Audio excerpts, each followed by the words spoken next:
அன்பே சிவம் மனமே குரு என்றுணர்த்திய குருவே போற்றி. எனக்குள் இறைவனை உணர வைத்த குருவே போற்றி.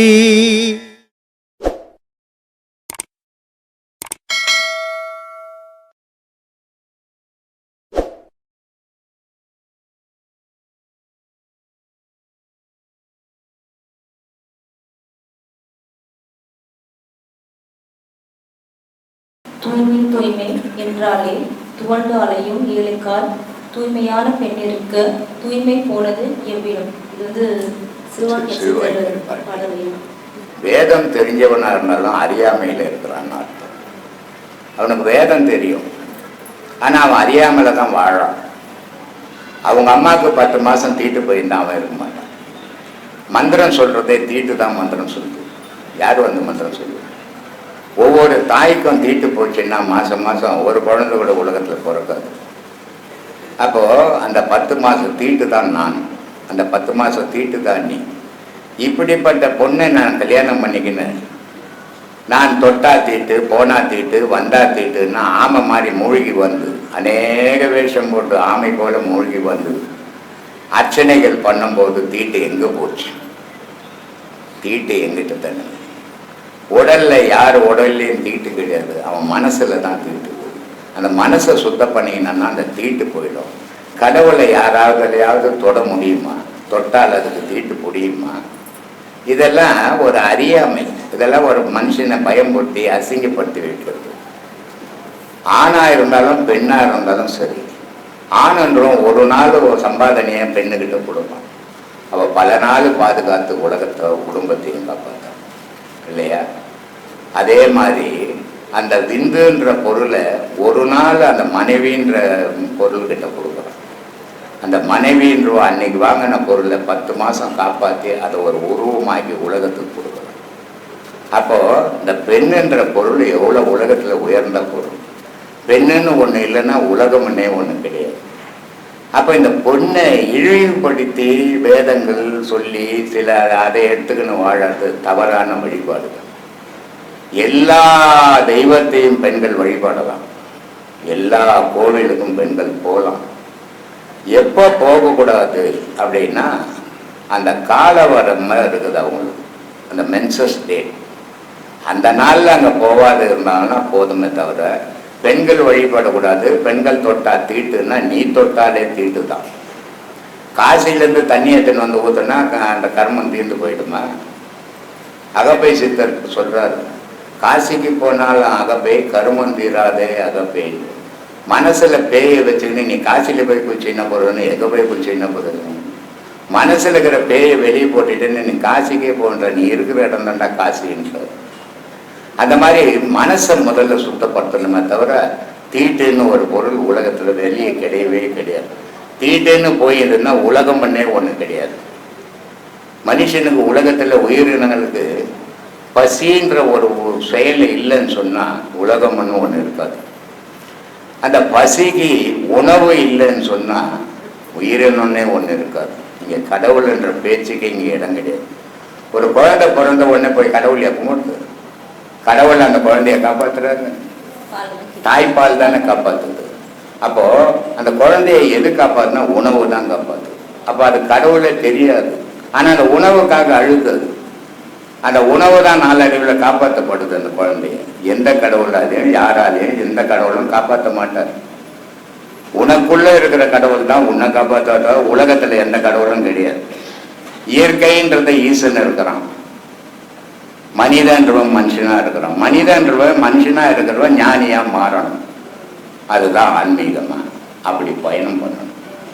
இன்னொரு வாக்கியம் ஐயா சிவன், அகரம் என்ற வக்கரத்தில் அவள் வந்து உதித்தது, உகரம் என்ற வக்கரத்தில் ஊன் வந்து உதித்தது, அகரமும் உகரமும் சிகரமென்று நின்றதோ விகரமென்று யோகிக்கால் பிரித்துரைக்க வேணுமே அப்படின்னு சொல்றாங்க. சிவாய்க்கர் சொல்றாரு. எவ்வளோண்டு பட்டினத்தார் சொல்றாரு, பனித்துளி இருக்குது, பில்லு மேலே பனி விழும். அந்த பனித்துளியில் பாதி தான் பண்டிகையில் விழுந்துதான். பண்டிகைன்னா யோனி. அந்த பனித்துளியில் பாதி விழுந்தது தான் இவ்வளோ பெரிய உருவமாக வளர்ந்தது. அப்போ அது என்னென்ன காப்பாத்துச்சு, அதில் உள்ளே போகும்போது தாய்கிட்ட இருந்தோம், தகப்பங்கிட்ட இருந்தோம், அந்த காரணம் போச்சு. அப்போ பஞ்சபூதங்கள் இல்லை. இது அந்த தாய்கிட்ட போய் விழுந்த உடனே அந்த காரணம் வளரும் போது பஞ்சபூதங்கள் இணைஞ்சிருது அதோடு. அப்போ அந்த 5 பஞ்சபூதங்களும் இணையுது. இணைஞ்ச உடனே இது ஒரு உருவமாச்சு, அந்த காரணம் உள்ளமாச்சு. இது ரெண்டும் சேர்ந்து தான் தாயினுடைய கர்ப்பத்தில் வளர்ந்தது. ஆனால் இது எதால் வளர்ந்தது? இறைவனுடைய கருணையால் வளர்ந்தது. அந்த இறைவனுடைய கருணையை பற்றி எடுத்து சொல்லுங்க உலகத்துக்கு அப்படின்றார் சிவவைகர். இது எப்படிலாம் இணைஞ்சது அப்படின்றத பீர் முகமது சொல்லுவேன். உடலுக்குள்ள உயிர் எப்படி வந்தது? இங்கே எங்கேயாவது கடவுளுக்கு வேலைக்குதான்னு பாருங்கள். ஆதிக்கு முன்னும் அனாதியும் என்னடி செஞ்சி, அந்த கருகுழி முந்த இருளரை சிங்கா, ஆதியாய் வந்த அரும்பொருள் ஏதடி சிங்கி, சோதியில் ஆதி சொருபமான இழுத்தது சிங்கா. அப்போ சோதியில் ஆதி அது ஒரு உருவமாச்சு, சொருபமான உருவம். அந்த உருவமாக ஒன்றோட ஒன்றா இணைஞ்சது. இது கேள்வி பதில் மாதிரி இருக்கும். ஒரு ஆம்பளை கேட்டு ஒரு பொம்பளை பதில் சொல்கிற மாதிரி இருக்கும். சொல்கிறாரு, சோதியில் ஆதி சொருபமானது எப்படி சிங்கி, வேதமாம் முப்பொருளாம் ஒன்றாய் முடிந்தது சிங்கம். அப்போ வேதம்ன்றது என்னன்னா அகார உகாரம் உகாரம். இது தனித்தனியாக இருந்த பொருள் தான், ஆனால் ஒன்றோட ஒன்றா போய் இணைஞ்சதால் நம்ம உருவானோம். முப்பொருள் என்று நீ முன் சொன்னது யாரடி சிங்கி, முப்பொருள் என்று நீ முன் சொன்னது யாரடி சிங்கி, அப்பனும் 1000 மதியாம் நாமடா சிங்கம். இது எப்படி ஒன்று கொடுச்சு, நம்ம எப்படி ஒன்று போட்டோம்? இது யார் சொன்னது? எனக்கு அப்பா அம்மா சொன்னாங்க, அவங்களுக்கு அப்பா அம்மா சொன்னாங்க, முன்னே இருந்தவங்க சொன்னது தான்டா. இது ஒன்றும் கடவுள் உலகத்துக்கு சொல்லலை அப்படின்றார். எப்படி உலகில் இப்படி உருவானோம் சிங்கி, இந்த உலகத்தில் நம்ம எப்படி உருவானோம்? எப்படி உலகில் இப்படி உருவானோம் சிங்கி, அப்பனும் தன் நட்புக்கு ஒப்பிய தயாலே சிங்கா. அப்பனுடைய கட்டாயத்துக்கு அம்மா ஒத்துக்கலைன்னு சொன்னால் நீ என்ன இல்லை நானும். அப்போ அப்பனுடைய நட்புக்கு தாய் ஒத்துக்கின்றால தான் நீ பிறந்த நான் பிறந்த. அப்போ இந்த உலகம் எப்படி உற்பத்தி ஆச்சு அப்படின்னா சக்தி சிவனுடைய நட்பால் இந்த உலகம் உற்பத்தி ஆச்சு. இந்த உலகத்தில் தாயும் தந்தையால் உலகம் உற்பத்தி ஆச்சு. அது மனித இனம் மட்டும் இல்லை, ஒவ்வொரு உயிரினங்களும் அப்படிலாம் உருவாச்சு. அப்போது இதெல்லாம் நமக்கு தெரியாத நம்ம போட்டுன்னு குழப்பிக்கின்னு இருக்கக்கூடாது. பராபரத்தில் பஞ்சவண்ணம் ஏதடி சிங்கி, அது வேறாகி தூரான விந்து நிறமடா சிங்கா. நமக்கு விந்து வருத அதனுடைய நிறம் என்னன்னா ஆகாயத்தினுடைய நிறம். அப்போ அந்த விந்து எங்கே உருவாச்சுன்னா ஆகாயத்தில் உருவான விதைடாது. இதெல்லாம் நமக்கு தெரியாத, கடவுளை பற்றியே தெரிஞ்சிக்க முடியாது. முதல்ல சும்மானா கற்பனையிலே தான் சுற்றின்னு. ஒன்றுக்குள் 5 உண்டானது எப்படி சிங்கி, ஒன்றோடு ஒன்றாக ஓடி இணைந்தது சிங்கம். நீரோட நெருப்பு சேர்ந்தது, நெருப்போட காற்று சேர்ந்து, காற்றோட மண் சேர்ந்தது, இப்படி ஒன்றோட ஒன்று ஓடி இணைஞ்சது இந்த உடல். ஒரு முஸ்லீம் எழுதுகிறார், இதெல்லாம் தெரியாம மூளை குகைக்குள்ளே முற்றுடர் ஏதடி சிங்கி, அது நாதத்தில் 50 நட்பாய் உதித்தது சிங்கம். தந்தையினுடைய விந்து வரும்போது ஓசை இல்லைன்னு சொன்னால் அது கரு உருவாகாது. அப்போது அது ஓசையோடு தான் உருவாகும். அந்த ஓசை தான் உயிர். அப்போ 2 விதமான விந்துக்கள் இருக்குது, ஸ்தூல விந்து, சூட்சம விந்து. சூட்சம விந்துன்றது புருவ மையத்திலேருந்து இறங்குது. ஆணும் பெண்ணும் புணரல் பண்ணும்போது அந்த உணர்ச்சியில் ஒரு வினாடி கண்ணு மூடுவோம். அந்த கண்ணை மூடும் போது விழுற விந்து தான் கரு உருவாகும். அப்போ அது இருட்டில் தான் உருவாச்சு, வெளிச்சத்தில் உருவாகுது. இதையெல்லாம் நம்ம எதையும் தெரிஞ்சுக்காத கடவுளை பற்றி பேசி பேசி பேசி பேசி காலத்தை வீணாக்கி மனிதனை முட்டாளாக்கி விட்டுறோம். நம்ம எப்படி உருவானோம், இந்த உலகத்துக்கு எப்படி வந்தோம், ஏன் வந்தோம், எதை அடைய வந்தோம், இதெல்லாம் நம்ம தெரிஞ்சிக்கவே இல்லை. மூல குகை என்னும் கோட்டைக்கு அரசரி யார் சிங்கி. மூலக்கோட்டத்தில் உருவானன்னு சொன்னேன். அதுக்கு ராஜா யார்? அதனால் சொல்கிறாரு, குகை என்னும் கோட்டைக்கு அரசர் யார் சிங்கி. முப்பொருள் ஒன்றாய் முடிந்த நினைவடா சிங்கா. மனுஷனுக்கு நினைவு இல்லைன்னா உயிர் இல்லை இல்லையா? நினைவு இல்லைன்னா ஒரு செயல் இல்லை. அப்போது மனிதனை ஆட்டி படைச்சு மனிதனுக்கு அரசனாகிறது அவன் நினைவு தான். இவ்வளோ விஷயங்கள் இருக்குது. இதெல்லாம் ஆராயணும். இதெல்லாம் ஆராயாமல் கடவுளை பற்றி எதுவும் தெரிஞ்சிக்க முடியாது. சும்மா ஏதோ கத்திட்டு போக வேண்டியதுதான் கடவுளை பற்றி. கடவுளை பற்றி பேசி பேசி பேசி இந்த உலகமே கெட்டு போச்சு. உலகமே மூடத்தனமாக போயிடுச்சு. உலகமே அறியாமையில் போயிடுச்சு. கடவுளை பற்றி பேசணுன்னா நீ கடவுளை கண்டவனாகணும். நீ கடவுளை பற்றி பேசினா கடவுளை உணர்ந்தவனாக இருக்கணும். ஆனால் புக்கில் கடவுளை பற்றி பேசி பேசி பேசி நீயும் முட்டாளாய் இருக்கிறவனையும் முட்டாளாக்கி இருக்குது இந்த உலகம். போகட்டும், எப்படியாவது நம்மளால் முடிஞ்சதை நம்ம சொல்லுவோம். எடுக்கட்டும், எடுக்கலன்னா போட்டோம். அப்புறம் ஐயா இன்னொன்று வந்து நேற்று பஸ்ஸில் வந்துன்னே இருக்கிறேன் ஐயா, மருவத்தூருக்கு அந்த பக்கம் மழை வந்தது. அது பார்த்தோன்னே எனக்கு ஒரு யோசனை வந்தது. அப்போது வெயில் காயறதெல்லாம் வந்து அந்த சூரியக்கலை, மழை பெய்யறதெல்லாம் சந்திரக்கலையா ஐயா? அப்படியா? சொல்லுமா, நீ சொல்லுமா, நான் அப்புறம் சொல்கிறேன்.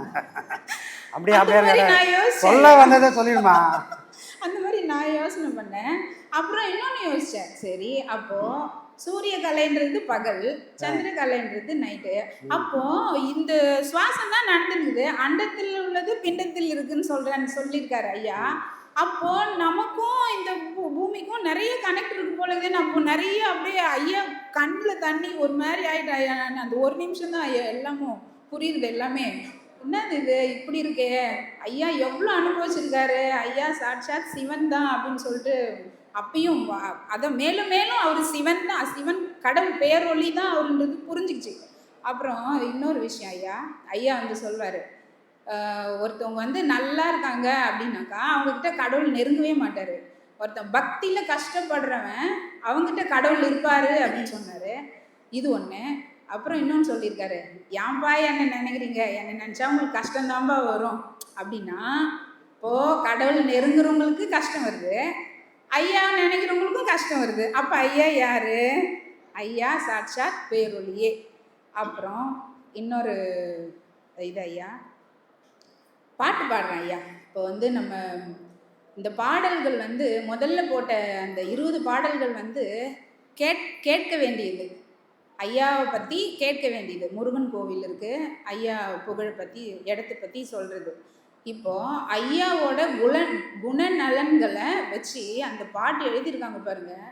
நீங்கள் சொன்னீங்க, இன்ட்ரடியூஸ் பண்ணிங்கல்ல, ₹1 கூட வாங்காமல் இந்த பாட்டை வந்து சொல்லியிருக்காங்க. அவ்வளோ அருமை ஐயா. அந்த பாட்டை நான் ஐயா ஸ்பீச் இந்த ஒரு 17ஆம் தேதியிலேருந்து அந்த பாட்டை எப்போ நீங்கள் விட்டீங்களோ அதுலேருந்து ஐயா ஸ்பீச் பக்கமே போக முடிய மாட்டேங்குது. அந்த பாட்டே தான் போயின்னு இருக்குது. ஐயாவோட பெருமை தான் அதில் இருக்குது. இது நம்ம ஃப்ரீயாக போட்டு தரோன்றது ஒரு சாதாரணமெல்லாம் அவங்க போடவே இல்லை. அந்த சங்கதிகள் அவ்வளோ அழகாக இருக்குது. ஒரு மியூசிக்கும் அவ்வளோ நல்லா இருக்குது. வார்த்தை தெளிவு எல்லாம் அவ்வளோ அருமையாக இருக்குது ஐயா அந்த பாட்டு. அப்புறம் அந்த பாடலை பற்றி சொல்லி ஆகணும். அந்த பாடல் எப்போ பதிவு பண்ணோம்னு சொன்னால், கரெக்டாக போகி அன்றைக்கி நமக்கு பௌர்ணமி. போகி அன்றைக்கி பழசை கொளுத்தியாச்சு, புதுசு வந்துச்சு. கரெக்டாக அன்னிலேருந்து 2வது நாள் நம்ம ஸ்டுடியோவில் இருக்கிறோம். ஏன்னா எந்த சூழ்நிலையில் வந்தாலும் சில விஷயங்கள் முடிவு பண்ணிட்டா அதை சாதித்து காட்டணும். ஏற்கனவே என்னெல்லாமோ 1000 விஷயங்கள் நடந்தாலும் அதை பண்ணி ஆகணும்னு கரெக்டாக போகி மறுநாள் 2 நாள் கழிச்சு நாங்கள் ஸ்டுடியோவுக்கு போகிறோம். ஸ்டுடியோவுக்கு போகும்போது இந்த பாட்டை ஆல்ரெடி ரெக்கார்டிங் ஆகிடுது. சரி, நமக்கு போட்டு காமிச்சாங்க. போட்டு காமிச்ச உடனே கரெக்டாக 4 நிமிஷத்தை முடிஞ்சு போச்சு. ஆனால் பாட்டு பிரமாதமாகுது. அப்போ அவர்கிட்ட கேட்டேன், சாமி பாட்டு நல்லாகுது, ஆனால் 4 நிமிஷன்றது பத்தலை, இன்னும் கொஞ்சம் டைம் எக்ஸஸ் பண்ணோம். சாமி சும்மா இருங்க சாமி, அது பாட்டு என்னன்னா ஆனந்தா பாட்டு. ஆனந்தா அந்த பாட்டு ஐயா பற்றி பேசியிருப்பாங்க. நல்ல பாடல், ஆனால் 4 நிமிஷத்தில் முடிஞ்சு நமக்கு மனசு கேட்கல. இல்லை சாமி இன்னும் போடணும் அப்படின்னு. சாமி என்னென்ன கேட்க முடியுமோ எல்லா தாவும் உள்ளே கொண்டு வந்துட்டேன். இதுக்கு மேலே எந்த தாவை கேட்குறதுன்னு எனக்கு தெரியல. அதனால் இதோட நிறுத்திட்டேன் சாமி, இனிமேல் என்ன போகிறதுனே தெரியல. ஏன்னா அதில் என்னன்னா தான்னு வரும்.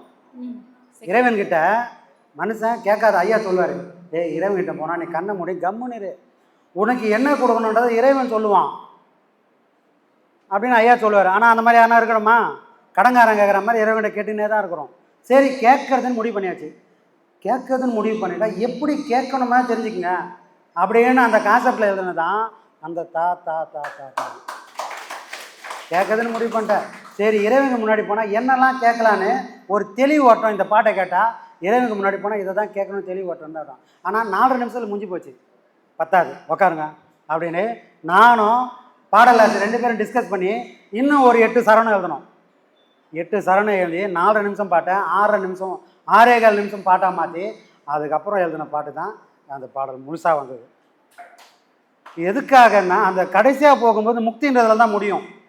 எல்லாத்தையும் கேட்டுக்கிட்டப்பா, ஆனால் முடிவான ஒரு விஷயத்தை இறைவன்கிட்ட கேட்கணும்னா கடைசியில் முக்தின்றது ஒன்று வந்துக்கணும்னு அந்த கான்செப்டை வச்சு தான் இருக்கணும். ஏன்னா மனுஷனுக்கு கேட்காதனாலும் ஆதங்கம். இறைவன் எல்லாத்தையும் கொடுக்க போகிறான், உனக்கு என்னப்பா ஓர வஞ்சனை? நான் கேட்டால் அவன் கொடுக்க போகிறான், அவன்கிட்ட இல்லாத சொல்லுமா? நான் அப்படி இல்லாத பொருளாத கேட்க போகிறேன், நான் கேட்பேன். சரி, கேட்க தான் முடிவு பண்ணிட்டேன். ஒரு ஆடி இந்த பாட்டை போட்டு கேளு. யாருக்கிட்ட போகிறோம், என்ன கேட்கணுன்ற தெளிவோட வாச்சு கேட்டுக்குங்க அப்படின்னு ஒரு ஐடியா பண்ணி தான் அந்த பாடலே எழுதி கம்ப்ளீட் பண்ணுது. அவ்வளோ அருமையாக வந்து 10 பாடல்கள், 10 பாடல்களும் முத்து முத்தாக வந்திருக்குது. அதை கேட்க கேட்க நமக்கு இன்னும் கேட்கலான்ற அந்த ஒரு நினைவு மட்டும்தான் ஓடிட்டுருக்கோம். ஏன்னா இதுக்கு பின்னாடி ஒவ்வொரு பெரிய உழைப்பு இருக்குது. நம்மளோட ஐயாவோட அந்த கொள்கையிலேருந்து எந்த வகையிலும் ஒரு நூல் அளவு கூட நாம் மாறுபட்டே போயிடக்கூடாது. எந்த வகையில் இதுதான் வேணும், என்னால் இதான்ப்பா பண்ண முடியும்னு பண்ணுறது ஒரு வகை, என்னால் எல்லாத்தையும் பண்ண முடியுன்றதும் ஒரு வகை. நாம் எந்த வகைன்னு சொன்னால் நம்ம ஐயாவுக்கு 10 வகை இருக்குதுன்னா 10ஐயும் பயன்படுத்தணும், 10 வழியை நான் போராடுவேன் போகிற பக்குவம் நமக்கு இருக்குது. அதை நம்மளால் சாதிச்சும் காட்ட முடியும், சாதிச்சுக்கணும் இருக்கிறோம்.